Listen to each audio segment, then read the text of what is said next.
History made. Chicago-born Robert Francis Prevost becomes Pope Leo XIV, the first American ever to lead the Catholic Church.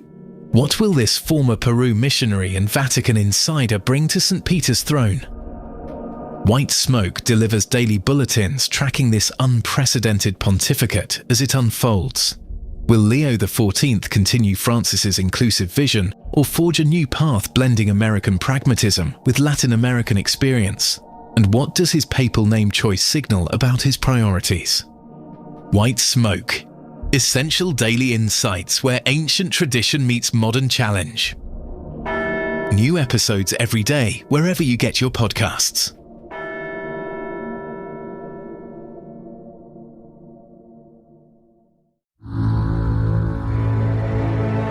Caloroga Shark Media.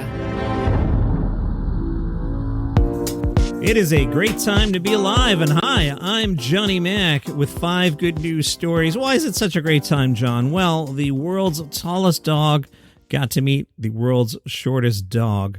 Reginald is a Great Dane and the Guinness World Record holder as the tallest dog, 3 feet, 3 inches tall.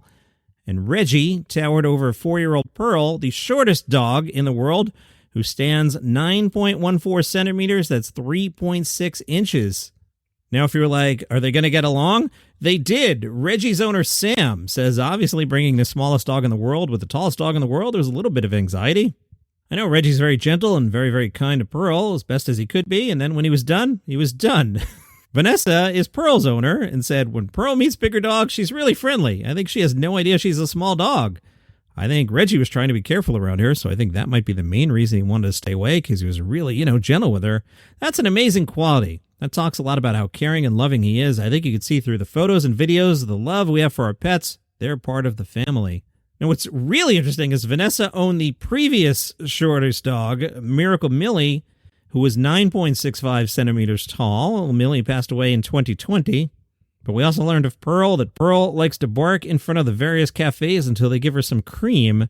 She's intelligent, knows how to get noticed and get what she wants. She has a very busy schedule and is a true diva character. Pearl hates sharing toys and food. Okay. Why did it have to be snakes? Well, don't worry about that, Indiana Jones, because a revolutionary new antidote neutralizes the venom of 19 of the world's deadliest snakes, including the black mamba, the king cobra, and tiger snakes. Researchers used antibodies from a human donor with hyperimmunity to develop the most broadly effective anti-venom to date. That's a real thing? I thought that only happened on Star Trek. Johnny Mac has learned how anti-venom is made is not changed much over the previous 100 years. It usually involves immunizing horses or sheep with venom from a single snake species and collecting the antibodies. But then American researchers came across Tim. Tim had self-induced a hyperimmunity in himself. Dr. Jacob Glanville is one of the study authors and says that donor, for a period of nearly 18 years, had undertaken hundreds of bites and self-immunizations with escalating doses from 16 species of very lethal snakes that normally would kill a horse.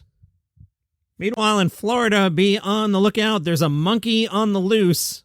The Sullivan Ranch Neighborhood Homeowners Association sent a warning to area residents reporting that some locals have seen a monkey.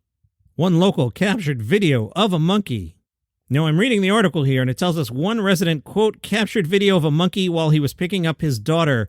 I assume that's the person with the camera, and the monkey was not picking up the daughter, but the sentence is written a little unclear.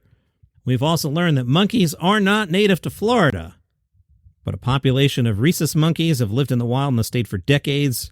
Most of the monkeys live in and around Silver Spring State Park, love early dinners, and love that there's no state tax. Workers at the Museum of Natural History in Nova Scotia have helped a turtle walk more comfortably by building a custom mobility aid out of Lego pieces. Root the turtle has been at the museum since September. Staff noticed that the turtle's missing front right foot was causing his shell to drag when he walked. Heather is the museum's animal care specialist. She told CBC, because one leg is essentially shorter than the other one, we found that he was kind of clunking his shell down. There was some wear on the shell, and we didn't want it to get worse, so he needed something to lift him up. Tessa works at the museum and was inspired by a Lego exhibit at the facility and came up with a homemade solution. Tessa used a small dog harness, a Lego platform, and some Lego wheels to come up with some extra support for Root the Turtle's right side. Tess explains, we thought it'd be great because we know it's non-toxic, we know we can replace the parts as we need, and should his shell change or grow, we can change the shape and size of that. It's very modular. When I snap his harness on, it's like he hears that snap and he's ready to go. And congratulations to Cooper. He is Seagull Boy. He has won his second consecutive title at the European Championship Goal Screeching Contest. That's right. Cooper, whose seagull screeching career began when he was bitten by a seagull, beat out 70 participants from 13 countries. The judges analyze each contestant by criteria including your seagull call, your seagull garb, and your ability to emulate seagull behavior. Anna won the adult category, donning white and yellow face paint, and an Italian group known as Gabbiani Patrigiani, or the Partisan Seagulls. They came in first in the colony category. You gotta love it. And those are your 5 good news stories for today. Have an awesome day.